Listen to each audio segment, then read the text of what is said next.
बीते हफ्ते बशर अल असद के तख्तापलट के बाद भी सीरिया में उठापटक का दौर जारी है।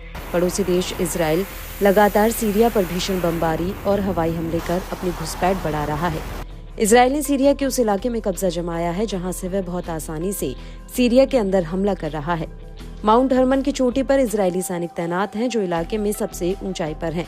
मालूम हो कि असद की सत्ता जाते ही इजराइल और अमेरिका दोनों ने सीरिया पर हमला किया था। इस बीच इजराइल सीरिया के रिश्तों को लेकर हयात तहरीर अल शाम समूह के चीफ का बयान सामने आया है। सीरिया की सत्ता पर कब्जा करने के बाद एक इंटरव्यू में मोहम्मद जुलानी ने पहली बार खुलकर इजराइल पर बात की है। हाल में इजरायली हमलों की निंदा करते हुए जुलानी ने कहा कि देश नए संघर्ष के लिए बहुत थक चुका है। HTS का इजराइल के साथ संघर्ष में शामिल होने का कोई इरादा नहीं है।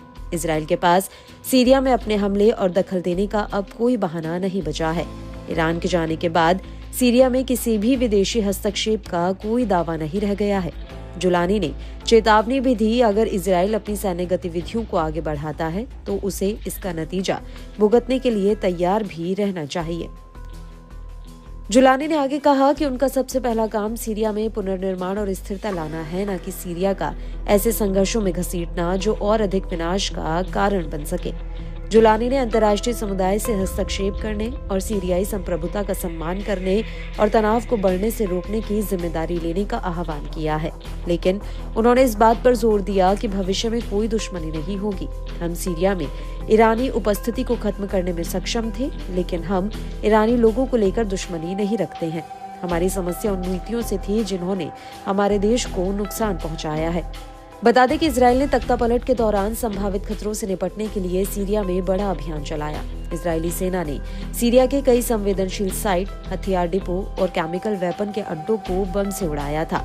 इजरायली सेना ने अपने हमलों को लेकर कहा था कि वह इन खतरनाक हथियारों को गलत हाथों में पड़ने से बचाना चाहती है। ऐसे में इजराइल ने अपने हमलों को जायज ठहराया, साथ ही सीरिया के कई इलाकों तक अपनी सेना को तैनात किया। जुलानी ने सीरिया को आगाह किया कि सुधार और बदलाव आ रही हैं, सीरियाई क्रांति की जीत हुई है। इजराइल के ऐसे कदमों की हालांकि अंतर्राष्ट्रीय स्तर पर भी खासी निंदा हुई। इजराइल ने गोलान हाइट्स पर UN की ओर से गश्त किए जाने वाले बफर जोन में प्रवेश किया। इजराइल ने कहा है कि वह सीरिया के संघर्ष में शामिल नहीं होगा। 1974 में बने बफर जोन पर उसका कब्जा महज एक रक्षात्मक कदम है। ये तब तक के लिए अस्थायी कदम है जब तक कि वह सीमा पर सुरक्षा की गारंटी नहीं देता। बता दें कि UN ने इजराइल के इस कदम को 1974 के समझौते का उल्लंघन माना है। वहीं इजरायली PM ने असद सरकार के गिरने के बाद इस समझौते को खत्म करार दिया है। ऐसे में इजराइल के डबल गेम से कई अरब देशों ने एतराज जताया है।